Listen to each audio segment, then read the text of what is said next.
ഒരുപാട് പെർഫോമൻസുകളൊക്കെ ഉണ്ട് അരുൺ. ഇവര് എവിടെ നിന്നാണ്? ഗുരുകുലം പാലക്കാട്. ഏതാ മോണോ ആക്ട് ആണോ? അല്ല, എന്റെ പദ്യഞ്ചൽ ഇവിടെ. അപ്പോ അരുൺ, നമുക്കൊരു മോണോ ആക്ട് മത്സരം കൂടി, മോണോ ആക്ട് പെർഫോമൻസ് കൂടി കണ്ടാലോ? പിന്നെന്താ, തീർച്ചയായിട്ടും കാത്തിരിക്കുകയാണ്. ഓക്കെ, മോന്റെ പേരെന്താ? ആനന്ദ്. മിമിക്രി. അപ്പൊ മിമിക്രി ഉണ്ട്, ഒരു പദ്യം ചൊല്ലുണ്ട്, മോണോ ആക്ട്. നമുക്ക് മോണോ ആക്ടിൽ നിന്ന് തുടങ്ങാം അല്ലെ? റോഷ്നിയുടെ പ്രധാനപ്പെട്ട ഐറ്റം ആയിരുന്നു മോണോ ആക്ട്. ഓക്കെ. ദുശാസന, ഇവൾ ദ്രൗപദി, ഹസ്തിനപുരിയിലെ പണയവസ്തു.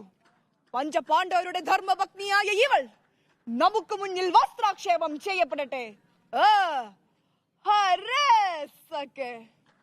मैं दुशासन नहीं हूं, അതുക്കും മേലെ. കൃഷ്ണ കൃഷ്ണ, അല്ലയോ കർമ്മധീരനായ ധൃതരാഷ്ട്രരെ, ഇനിയും മുറിയാടാത്ത നിങ്ങൾ അന്തനെന്നും കരുതവയ്യ. അരുത്, എന്നെ ശപിക്കരുത്. ഇല്ല, അമ്മേ ഗാന്ധാരി, ലജ്ജയില്ലേ നിങ്ങൾക്ക് ഈ കണ്ണുകൾ മൂടിക്കെട്ടാൻ? സ്വന്തം മക്കളുടെ നഗ്നത കാണാൻ കഴിയാഞ്ഞിട്ടും അത് കണ്ടില്ലെന്ന് നടിക്കുന്നതോ? ഓക്കെ, ഇത് മഹാഭാരതത്തിലെ വസ്ത്രാക്ഷേപമാണ് അല്ലേ? അതെ, മെയിനായിട്ട് സ്ത്രീ ശാക്തീകരണം എന്നൊരു ടീം, അതിൽ സാക്ഷി മാലിക്കിന്റെ മണിപ്പൂരിലെ കേസ് അതൊക്കെ കമ്പൈൻ ചെയ്തിട്ടാണ്. അപ്പോ സമകാലിക വിഷയങ്ങളുമായി കൂട്ടിയിണക്കിക്കൊണ്ട് നമ്മളെ ഇതിഹാസ കഥാപാത്രങ്ങളെ വേദിയിലേക്ക് കൊണ്ടുവന്നിരിക്കുകയാണ്. പേര്? മന്യ മാധവൻ. മാധവൻ. ഓക്കെ, പദ്യം ചൊല്ലുണ്ട് അല്ലേ? ഇവിടെ ഏത് പദ്യ ചൊല്ലിയേ? ഞാൻ അഭിവദൻ ആസാദ് നഹി എന്ന് പറയുന്ന ഒരു പദ്യമാണ്. ഹിന്ദി പദ്യം? അതെ അതെ, ഹിന്ദി. മലയാളമാണെങ്കിൽ श्रम करके संध्या को घर में, श्रम करके संध्या को घर में अपने बिस्तर पर आया था. उस दिन ना जाने क्यों मैंने मन में भारीपन पाया था.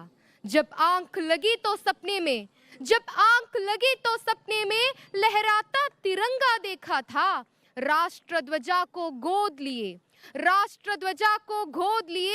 भारत माँ का बेटा था. ജയ് ഹിന്ദ്. ഇത് ഭാവേഷ് ബംബ് എന്ന് പറയുന്ന വ്യക്തിയുടെ കവിതയാണ്. അതെ, ഹിന്ദി ഹമാര രാഷ്ട്രഭാഷ ഹൈ. മലയാളം പദ്യം ചൊല്ലു? അല്ല, മലയാളത്തിൽ പോയിട്ടില്ല, ഞാൻ ഹിന്ദിക്ക് മാത്രമാണ് ഇതല്ല ചൊല്ലാറുണ്ടോ? നോക്കിയിട്ടില്ല. ഇനിയുള്ളത് മിമിക്രി. എന്റെ പേര് ആനന്ദ്. മിമിക്രിയാണ് ചെയ്യുന്നത്. മിമിക്രി ശരിക്കും കൈകാര്യം ചെയ്യേണ്ട ദീപക് എന്തെങ്കിലും ചോദിക്കാനുണ്ടോ? പ്രത്യേകിച്ച് ചോദിക്കാം. ആനന്ദിനെ കണ്ടപ്പോൾ തന്നെ മിമിക്രിക്കാരനായിട്ട് നമുക്ക് തോന്നുന്നുണ്ട്. അതെ, ഇന്നലെ ഞങ്ങൾ വന്നിട്ടുണ്ടായിരുന്നു. അതെ, ഭാവി മിമിക്രിക്കാരൻ. ഞങ്ങൾ ഇന്നലെ അവിടെ വേദിയിൽ വന്നിട്ടുണ്ടായിരുന്നു. പല ഐറ്റംസ് കണ്ടു. ആനന്ദിന്റെ സ്പെഷ്യലൈസേഷൻ ഏതിലാ? എന്റെ സ്പെഷ്യലൈസേഷൻ എന്ന് പറയുന്നത് മ്യൂസിക്കൽ ഐറ്റംസിന്റെ സൗണ്ട് ഉണ്ടാക്കുക. ബീറ്റ് ബോക്സ്, നമ്മൾ ഇന്നലെ മുതൽ കാണുന്ന ബീറ്റ് ബോക്സ് ഇന്നലത്തെ ഏറ്റവും അട്രാക്റ്റീവ് ആയി തോന്നിയ ഒരു സംഭവമാണ്. നമുക്ക് ചെയ്താലോ? ബീറ്റ് ബോക്സ് അതിന്റെ ഇഷ്ടം പോലെ. അപ്പം ആദ്യമായിട്ട് ഞാൻ VTV ഗണേശിന്റെ സൗണ്ട്, ഈ ജയിലർ സിനിമയിലെ ഡോക്ടറായിട്ട് അഭിനയിച്ച VTV സൗണ്ട്, ഗണേശിന്റെ സൗണ്ടാണ് ചെയ്തത്.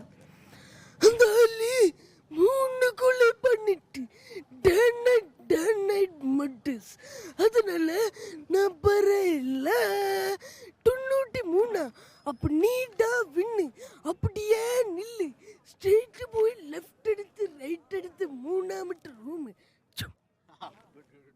അടുത്ത ബീറ്റ് ബോക്സ് ചെയ്യാം. ബിലീവർ എന്ന സോങ്ങിന്റെ ഒരു ബീറ്റ് ബോക്സ്.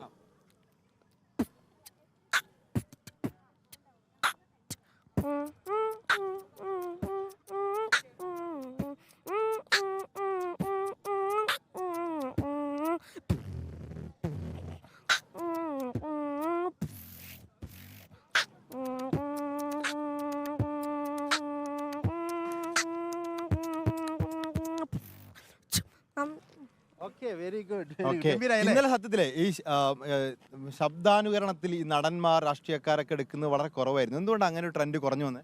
അങ്ങനെ ട്രെൻഡ് കുറഞ്ഞു വരുന്നത് വെച്ച് കഴിഞ്ഞാൽ ഇപ്പൊ ന്യൂജൻ ഒരു കാലഘട്ടത്തിലേക്ക് പോയിക്കൊണ്ടിരിക്കുകയാണ്. ഇപ്പം ന്യൂജൻ ആണല്ലോ, അപ്പോൾ അതിൻ്റേതായിട്ടുള്ള ഒരു കോണ്ടാക്റ്റ് ഉള്ള സൗണ്ടുകൾ നമ്മളെ മാക്സിമം കൊണ്ടുവരിക. ഇത് എന്ന് പറയുമ്പോൾ ഇപ്പോൾ പണ്ടൊക്കെ ഉമ്മൻചാണ്ടി സാറിനെയൊക്കെ കൂടുതലായിട്ട് എടുത്ത് ഉമ്മൻചാണ്ടി ജനാർദ്ദൻ മരിച്ചിട്ട് ഉമ്മൻചാണ്ടി ശബ്ദം ഇന്നലെ കേട്ടു.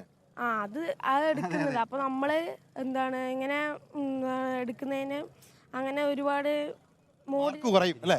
ഓക്കെ, ശരി. മോന്റെ പേര്? ആനന്ദ്. അപ്പോൾ ആനന്ദിന്റെ പെർഫോമൻസ് ആണ് കണ്ടത്.